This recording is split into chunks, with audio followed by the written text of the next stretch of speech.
Esto que viene ahora es solo una recopilación del contenido que creo en TikTok. O sea, no es un vídeo creado específicamente para YouTube, y si me seguís en TikTok ya lo habréis visto, así que eso. Igual no es el vídeo más interesante de los que puedo hacer, pero bueno, creo que era positivo recopilar el contenido que creo en TikTok para que lo pueda ver también la gente de YouTube, así que si quiere verlo, pues ahí va.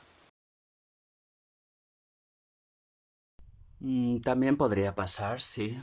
No sabría decir en qué medida esto ayuda a contrarrestar la disminución de temperatura corporal que se produce por el consumo en sí, pero sí sería otro de los muchos factores a tener en cuenta, así que supongo que en esa situación pues alguien podría llegar a aumentar su temperatura corporal un poco respecto a si no se moviera. También habría que matizar que no siempre el alcohol te hace estar más activo. Bueno, podría pasar con cantidades pequeñas, sobre todo en determinados contextos como fiestas o así, pero bueno, supongo que esto ya lo tendrías en cuenta al formular eso. Solo quería aclararlo de cara a dar una respuesta completa. Eso, no creo que en la mayoría de los casos llegara a compensar la bajada de temperatura, pero quizás en algunos casos sí podría hacerlo. Pues tengo entendido que es un antiemético, o sea que inhibe los vómitos y que tiene también algunos efectos analgésicos, pero no sé más. No creo que se pueda considerar una droga y en ese caso pues escapa un poco de mi formación. Un médico pues, respondería a esta pregunta muchísimo mejor que yo, pero quería contestar lo poco que sé sobre esto porque a la vez me permite hablar de cómo a veces la línea entre que es una droga y no está un poco difusa y es bastante difícil de definir, sí. Con algunos fármacos como este, pues nos encontramos en una situación de que habrá gente que los defina como una droga, habrá gente que no, y puede resultar un poco confuso y puede ser difícil trazar la frontera. Yo creo que este es uno de esos casos. Sí, en Estados Unidos últimamente está habiendo una crisis muy importante con el consumo de opioides y creo que es porque se recetan exactamente en el peor término que se pueden recetar. Se recetan medicamentos opioides legales para el dolor y luego cuando todavía la persona no se ha recuperado se quita la receta, lo que les empuja a buscar en el mercado negro otros opioides como puedan ser la heroína para poder seguir medicándose. Es irónico, o sea, parece que se recetan con el peor patrón posible, con el que más daño hace. Si se recetaran más, pues la gente podría acabar su tratamiento y no necesitaría buscar en el mercado negro. Si se recetaran menos, no se engancharían en primer lugar a los opioides, no empezarían con los opioides, pero recetándose tal y como se recetan parece que es el peor punto posible. Y es lo que lleva a que tanta gente busque opioides en el mercado negro cuando se los han empezado a dar en farmacia. Bueno, no es del todo cierto, pero se acerca a la realidad. Los síndromes de abstinencia más peligrosos por norma general son el del alcohol, el de los barbitúricos y el de las benzodiazepinas. El síndrome de abstinencia del alcohol, cuando llega a la fase de delirium tremens, provoca una mortalidad bastante alta, incluso estando la persona en un hospital bajo supervisión médica. Aún así, por desgracia, muchas veces muere. Así que sí, se podría decir que el síndrome de abstinencia del alcohol es de los más peligrosos que hay, junto a esos otros dos, y más peligroso, por ejemplo, que el de los opioides, que seguramente es el más mitificado y el que mucha gente considera el más peligroso, pero no, estaría en un cuarto lugar, más o menos. La única buena noticia es que para que aparezca un síndrome de abstinencia al alcohol hay que consumir cantidades realmente enormes, realmente enormes. Sí, se puede recurrir. Es complicado porque, bueno, la ley dice que conducir con trazas de drogas ilegales en el organismo pues ya es una falta, pero se podría recurrir argumentando efectivamente que no habías consumido THC desde hace días porque, por desgracia, los test de carretera pueden dar positivo aunque hayas consumido hace días.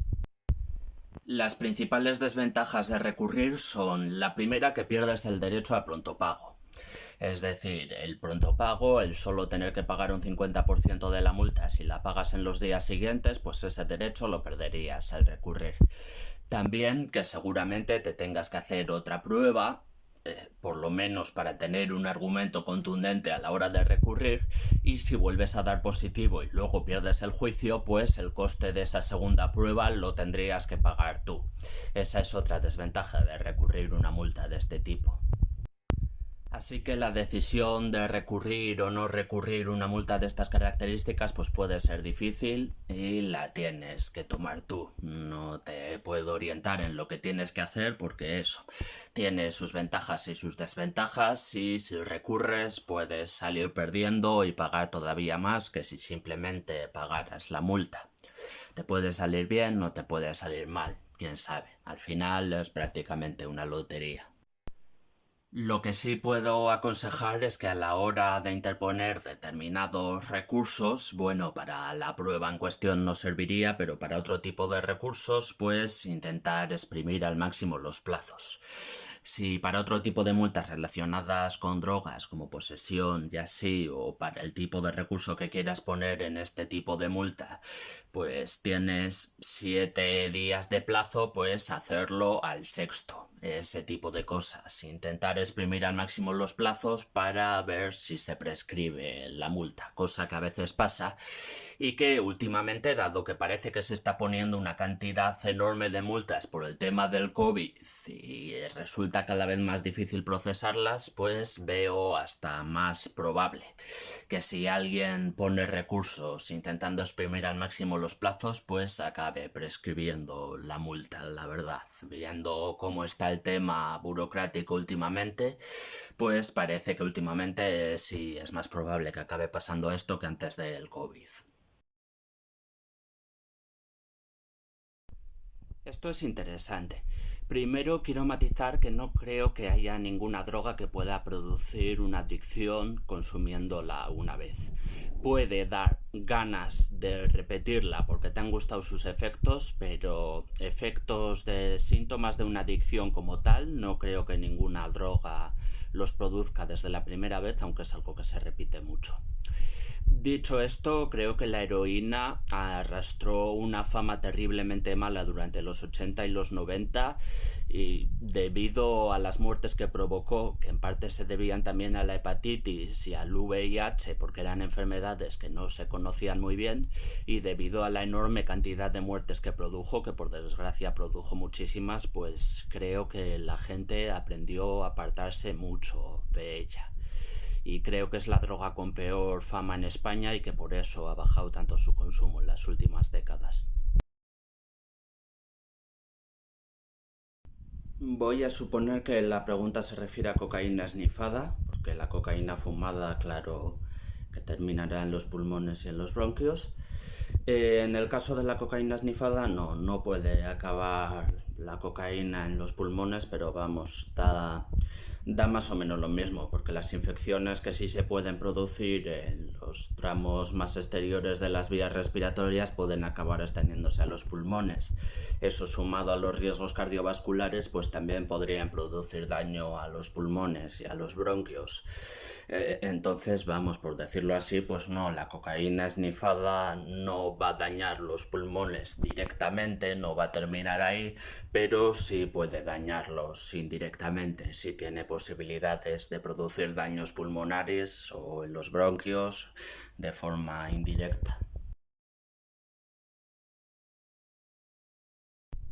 Si son setas con psilocibina, sí, básicamente es un desperdicio porque la psilocibina se evapora a una temperatura no muy alta. Entonces, al fumarla, pues la mayor parte se desperdicia casi toda. Podría ser distinto el caso de la manita, donde hay gente que recomienda fumar a manita en lugar de ingerirla porque ingiriéndola es peligrosísima. Bueno, es que es básicamente venenosa. Si comes una manita muscaria, pues tienes ciertas posibilidades de morir. Entonces, para experimentar sus efectos hay gente que recomienda fumarla. En ese caso, fumar setas, si se trata de manita, sería un método de reducción de daños. Pero vamos, que habiendo alucinógenos mucho menos peligrosos que la manita muscaria, pues no me parece recomendable el consumo de manita en ningún caso.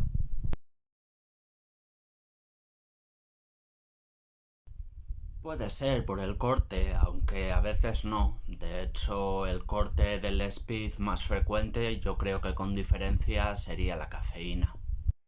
El propio speed, aun cuando no tiene corte, suele molestar al esnifar, sí, así que es normal que produzca cierta sensación de ardor, incluso un ligero dolor, incomodidades y estornudos. De todas formas, para eso la mejor idea siempre es picarlo bien, que no queden rocas de tamaño grande, que esté lo más picado posible, y así pues se pueden reducir al menos ciertos daños y ciertas sensaciones desagradables de las que se producen al esnifar. Obviamente no se pueden evitar completamente, la única forma de evitar completamente eso es no esnifar. Esto espero que TikTok agradezca que lo aclare, pero se pueden reducir, sí.